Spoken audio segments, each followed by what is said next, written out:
Need an official invoice from Temu for your records, expenses, or a return?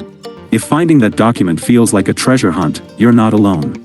Today, we're locating the download and print options for your Temu invoice, once and for all. Welcome back to Guide with Samuel. Let's break it down. Temu stores all your order documents in one central place within your account, but it's not always obvious where to look. The treasure chest, your order history.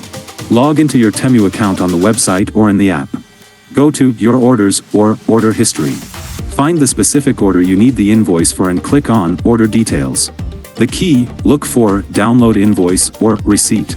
Inside the Order Details page, scroll down. You should see an option to View Invoice, Download Invoice, or Print Receipt. Clicking this will generate a PDF file that you can save or print directly. And that leads to my crucial pro tip: the invoice is different from the order confirmation. The initial email you get is just an order confirmation.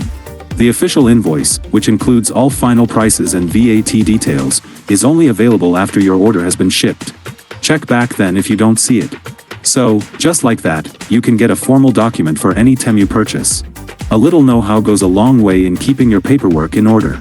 Now I'm curious, do you usually keep digital copies of your online shopping invoices, or do you prefer to print them? Let me know your thoughts down in the comments, and subscribe for more clear-cut guides like this one. Thanks for watching. I'm Samuel, and I'll see you in the next video.